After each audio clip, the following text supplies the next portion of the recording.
Finally অনেক কষ্টের পরে আমরা পৌঁছালাম গোয়েচালা ভিউ পয়েন্ট 1-এ। হাই বন্ধুরা, আমি আপনাদের ভবঘুরে বন্ধু সঞ্জয়। ওয়ান্স সেকেন্ড সবাইকে ওয়েলকাম করছি আমার ইউটিউব চ্যানেল ভ্যাগাবন্ড রাইডারে। আমি যদিও রাইডার, কিন্তু রিসেন্টলি 14 এপ্রিল 2023-এ আমরা গেছিলাম কয়েকজন বন্ধু মিলে গোয়েচালা ট্রেক করতে। আর সেই ট্রেক থেকে বেশ কিছু প্র্যাকটিক্যাল এক্সপিরিয়েন্স, প্র্যাকটিক্যাল অভিজ্ঞতা হয়েছে, যেটা আমি আপনাদের সঙ্গে এই ভিডিওতে শেয়ার করব। আর সেই টিপসগুলো যদি আপনারা নেন, নিশ্চয়ই আপনাদের ভালো হবে। যারা প্রথমবার ট্রেক করছে তাদের জন্য এই ট্রেকটা কতটা উপযুক্ত, বা এই ট্রেক করতে গিয়ে কী কী সমস্যা হতে পারে, সেই সমস্ত ব্যাপার নিয়ে আমি আপনাদের পুরোপুরি প্র্যাকটিক্যাল যেগুলো রয়েছে, রিয়েলিটি যেগুলো রয়েছে, সেইগুলোর ব্যাপারে আলোচনা করব। বেসিক কিছু বলছি না, বা যেগুলো আপনারা সবাই জানেন সেগুলো নিয়ে আলোচনা করব না। যেগুলো অসুবিধা হয়েছে সেটা নিয়ে আপনাদের এই ভিডিওতে আলোচনা করব।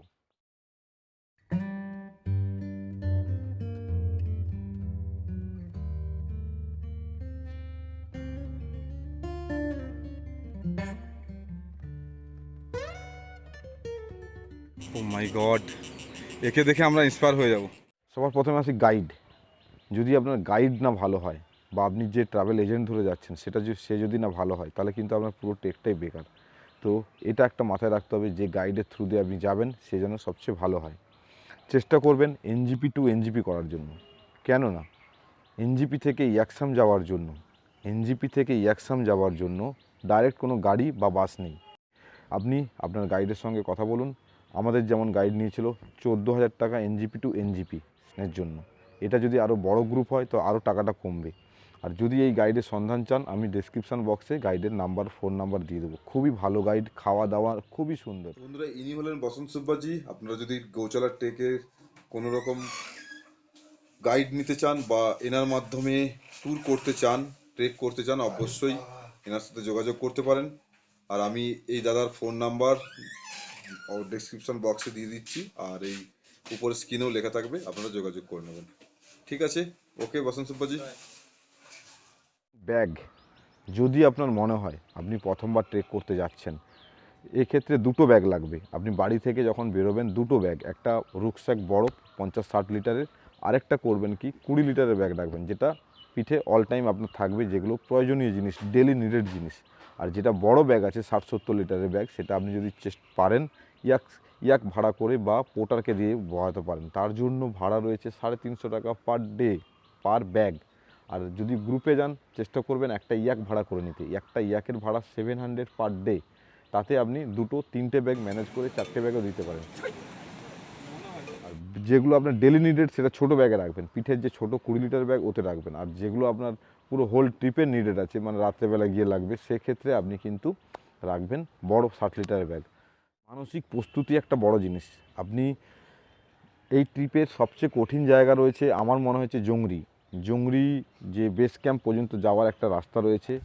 পেটন থেকে যাত্রা শুরু করেছিলাম, আর আস্তে আস্তে গুটি গুটি পায়ে আসছিলাম, কিন্তু লাস্ট কিছুটা রাস্তা খতরনাক, ডেঞ্জারাস লেভেলের। ওই যে নিচ থেকে দেখা যাচ্ছে, মারাত্মক কঠিন রাস্তা। লাস্ট 3 দিনের সবচেয়ে কঠিন ট্রেক আজকে, মানে এই মুহূর্তে করছি। সামনে রয়েছে দেওরালি টপ বলে একটা জায়গা। দেওরালি টপ বলে একটা টপ রয়েছে, ওখানে যাওয়াটা খুব কঠিন রয়েছে। তো শেষ ক্ষেত্রে আমি আপনাদের বলবো, যদি জংরি টপ পর্যন্ত আপনি চলে যান, আপনি এক্সামে পাস করে গেলেন, মানে আপনি গোচালা ট্রেক করতেই পারেন।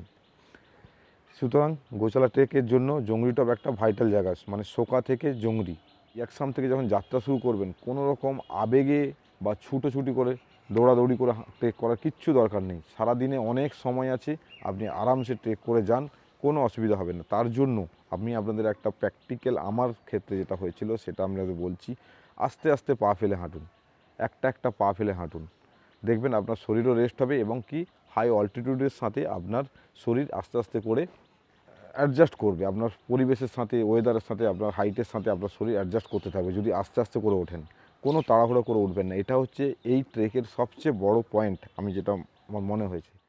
আরেকটা জিনিস, কাঞ্চনজঙ্ঘা ন্যাশনাল পার্কে আপনি ট্রেক করতে যাচ্ছেন, এর মধ্যে অনেক কিছু নিয়মকানুন রয়েছে। আপনারা কোনো রকম ফুল, ট্রেকে আপনি অনেক রডোডেন্ড্রন ফুল দেখতে পাবেন, এগুলো না তোলাই ভালো বা না ডাল ভাঙাই ভালো। এক্ষেত্রে যদি আপনার ওখানে প্রত্যেকটা টেকার সার্চ পয়েন্টে রয়েছে চৌকিদার রয়েছে, ওনারা যদি দেখতে পায় সেক্ষেত্রে আপনাকে ফাইন করতে পারে। সুতরাং চেষ্টা করবেন এগুলোতে থেকে বিরত থাকার জন্য। কি কি জিনিস মাস্ট, সবচেয়ে বেশি মাস্ট, সবার প্রথমে বলবো হেড টর্চ। এখানে হেড টর্চ, আপনি হেড টর্চ অবশ্যই মাস্ট। লাঠি মানে যেটা ওয়াকিং পোলো, সেটাও খুব মাস্ট। যেগুলো মাস্ট সেটা বলে দিচ্ছি। জুতো, ট্রেকিংয়ের যে শ্যু রয়েছে, একমাত্র ডিক্যাথলন যে রয়েছে আমাদের, ডিক্যাথলন থেকেই ট্রেকিংয়ের শ্যু নেন। এই শ্যু এতটা গ্রিপিং ভালো, সায়েন্টিফিক্যালিভাবে বানানো পাহাড়ে ওঠার জন্য, পাহাড়ে হাঁটা চলার জন্য। সুতরাং ডিক্যাথলনের শ্যু, ওয়াকিং পোলো আর হেড টর্চ খুবই মাস্ট। হেড টর্চ তো আপনার 2 দিন 3 দিন লাগবে, এবং প্রত্যেকটা ট্রিপে, প্রত্যেকটা টেকার শার্টে আপনি যখন রাত্রেবেলা টেন্টে থাকবেন বা টেকার শার্টে থাকবেন, সেক্ষেত্রে আপনার হেড টর্চ খুবই কাজের জিনিস। সমভূমিতে যেরকম জোরে বৃষ্টি হয় সেরকমই জোরে বৃষ্টি হচ্ছিল। সুতরাং রেনকোট এবং রেন কভার দুটোই কিন্তু খুব ইম্পর্ট্যান্ট এই ট্রেকের জন্য। এবারে আসি আপনাদের ড্রাই ফ্রুটসের ব্যাপারে। ড্রাই ফ্রুটস, চকলেট, এগুলো অতিরিক্ত ক্যারি করার কিচ্ছু দরকার নেই। আমার যেটা মনে হয়েছে, আমরা অনেক বেশি ক্যারি করেছিলাম, যার জন্য আমাদের রিটার্নও বইতে হয়েছে। বেশি ড্রাই ফ্রুটস নেওয়ার দরকার নেই। তার কারণ বলছি, প্রত্যেকটা টেকার সাথে আপনি পেয়ে যাবেন, আপনার তো গাইড খাবার দেবে, তাছাড়াও আপনি প্রত্যেক টেকার সাথে পেয়ে যাবেন ম্যাগি, মোমো, এগুলো পেয়ে যাবেন। এবং প্রত্যেকটা টেকার সাথে কিন্তু বিশাল কিছু দাম না, 80 টাকা, 60 টাকা, 90 টাকা, এর মধ্যেই দাম রয়েছে। সুতরাং অহেতুক বেশি খাবার ক্যারি করার কিচ্ছু দরকার নেই। যত আপনার ব্যাগ হালকা হবে, আপনার বোঝা যত কম হবে, আপনি তত সুস্থভাবে ট্রেক করতে পারবেন। প্রচুর ঠান্ডা রয়েছে। প্রত্যেকটা আস্তে আস্তে যখন আপনি উপরে উঠতে যাবেন, তখন দেখবেন বিভিন্ন পয়েন্টে ঠান্ডার প্রকোপ বাড়তে থাকবে। সেক্ষেত্রে আপনি সর্বদা কান ঢেকে রাখবেন। এই কান যদি না ঢেকে রাখেন, সেক্ষেত্রে কিন্তু অসুবিধা রয়েছে। কান ঢেকে রাখবেন। আরেকটা কাজ করবেন, যেটা আমার প্র্যাকটিক্যালি মনে হয়েছে, আপনি কোনো ট্রেকার সাইটে পৌঁছে বা আপনি কোনো বেস ক্যাম্পে পৌঁছে, সেখানে গিয়েই কিন্তু সঙ্গে সঙ্গে ঠান্ডায় বা ক্লান্তির জন্য ছুটে গিয়ে টেন্টে ঢুকে যাবেন না।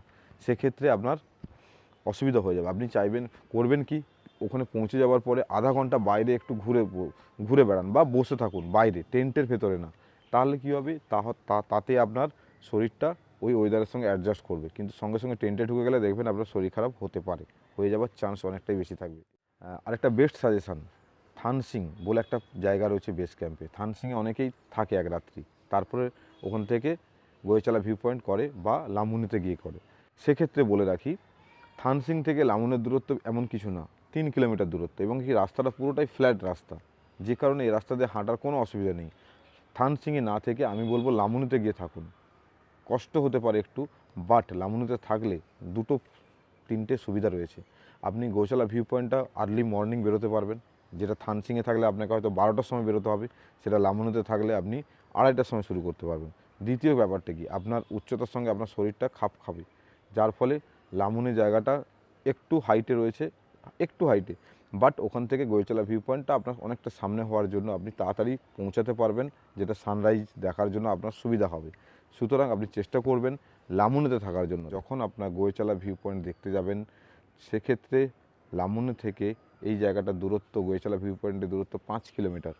সেক্ষেত্রে করবেন কি, 2:30টা নাগাদ, রাত্রি 2:30 থেকে রাত্রি 2:45 মধ্যে আপনার ট্রেক শুরু করে দিন। নাহলে কিন্তু কাঞ্চনজঙ্ঘার যে সানরাইজ, সেটা কিন্তু দেখতে পাবেন না, সেটা মিস হতে পারে। পুরো খাটনিটাই বৃথা হয়ে যাবে 5-10 মিনিটের জন্য, যেটা আমাদের সাথে হয়ে যাচ্ছিল, বাট আমরা অনেক কষ্টে মেকআপ করেছি। সেটা হচ্ছে জলের বোতল। অবশ্যই জলের বোতল 1+1 মানে 2 লিটারের জলের বোতল ক্যারি করাটা ভালো। ইলেকট্রল পাউডার 2 লিটার বোতলে দিলাম। আর যাওয়ার পথে এই জলটা খুবই উপকারী আছে আমাদের। ট্রেকে প্রচুর জল খাওয়ার চেষ্টা করবেন। জল আপনাকে একমাত্র অক্সিজেনের ভালো যোগান দেবে। যদিও জল নিয়ে খুব একটা সমস্যা হবে না, সাচেনে জল পেয়ে যাবেন, শোকাতে জল পেয়ে যাবেন, প্রত্যেকটা টেকার সাথে আপনি জল পেয়ে যাবেন, জংরিতেও জল পেয়ে যাবেন। জলের নিয়ে খুব বেশি চাপ নেওয়ার দরকার নেই। মেডিসিন, কী মেডিসিন নেবেন? আপনি এমন একটা জায়গাতে ট্রেক করতে যাচ্ছেন, যে জায়গাতে কোনো বিএসএফ ক্যাম্প নেই, কোনো সেনাবাহিনীর কোনো হেল্প নেই, ওখানে কোনো গ্রাম নেই, টোটালি কয়েকটা টেকার শার্ট রয়েছে, এবং ওখান থেকে ফিরে আসা শরীর খারাপ হলে খুবই অসুবিধাজনক আছে। সেই জন্য আপনাকে ফিজিক্যালি ফিট থাকাটা খুবই জরুরি। ফিজিক্যালি ফিট আর যদি এএমএস হয় তাতে ভয় পাওয়ার কিছু নেই। এএমএসের সবচেয়ে বড় মেডিসিন হলো এএমএসের মতলব altitude mountaining sickness, high altitude mountain sickness যাদের হবে তাদের ভয় পাওয়ার কিচ্ছু নেই। তাদের একটাই medicine, as soon as possible তারা নেমে চলে আসুন নিচে, মানে হাইটটা কমিয়ে নিচে নেমে চলে আসুন, তাহলে দেখবেন ঠিক হয়ে যাবে। আর সঙ্গে মেডিসিন তো আছেই। সবচেয়ে প্রথমে বলবো ডায়ামক্স রাখতে, রসুন রাখতে, কর্পূর রাখতে, এদিকে ভলনি জেল রাখবেন। আর গ্যাস্ট্রিক বা অম্বল যদি হয় ওই জায়গাতে গিয়ে সে জায়গার জন্য প্যান 40 বা অ্যাসিলক 150 রাখবেন। আরেকটা ওষুধ আছে বমির জন্য, ওষুধ রাখবেন। বাস এইটুকুই। Tissue, wait tissue and dry tissue mostly নিয়ে যাবেন, এটা খুবই কাজের জিনিস। Wait tissue and dry tissue খুবই কাজের জিনিস, এটা মাস্টলি নিয়ে যাবেন। একটা জিনিস বলছি, ইয়কসমের পরে পাওয়ার ব্যাংক বা পাওয়ার সোর্স। আপনি একটা ভালো ট্রেকে যাচ্ছেন, সেই ট্রেকের জন্য আপনার দরকার ভালো ফটোগ্রাফি বা ভিডিওগ্রাফি আপনি যদি করতে চান, সেক্ষেত্রে আপনাকে দরকার পাওয়ার ব্যাংকে রাখছেন। 6-7 দিনের ট্রেকে অ্যাটলিস্ট 2টো পাওয়ার ব্যাংক লাগবে। যাই হোক বন্ধুরা, যতটা প্র্যাকটিক্যাল অভিজ্ঞতা সেটা আপনাদের সঙ্গে শেয়ার করলাম। সবাই মিলে গোয়েচালা ট্রেকটা করুন, খুব সুন্দর এখানে ট্রেক, খুব সুন্দর ল্যান্ডস ভিউ পাবেন, খুব সুন্দর ল্যান্ডস্কেপ ভিউ পাবেন। মানে এত রকমের এখানে সৌন্দর্য রয়েছে, এখানে এত রকমের সৌন্দর্য রয়েছে যেটা ভাবা যায় না। আর সাকসেসফুলি করে আসুন। এরপরে যদি কোনো আপনাদের কমেন্ট থাকে, কিছু জিজ্ঞাসা থাকে, অবশ্যই কমেন্ট করে জানান, আমি আপনাদের চেষ্টা করব উত্তর দেওয়ার জন্য। বেস্ট অফ লাক বন্ধুরা, সবাই ভালো থাকুন। আজকের মতো ভিডিও এখানে শেষ করছি। আর আগামী দিনে মানে আগামী ভিডিওগুলোতে গোয়েচালার বিভিন্ন ভিডিওগুলো আসবে পার্ট বাই পার্ট, সেগুলো আপনারা দেখতে ভুলবেন না। ভালো লাগলে অবশ্যই একটা লাইক করবেন। আজকের মতো টাটা বাই বাই। আমি আপনাদের ভবগুরু সঞ্জয়, এতক্ষণ আপনাদেরকে অনেক জ্ঞান দিলাম। ভিডিওটা কেমন লাগলো অবশ্যই লাইক করে জানাবেন।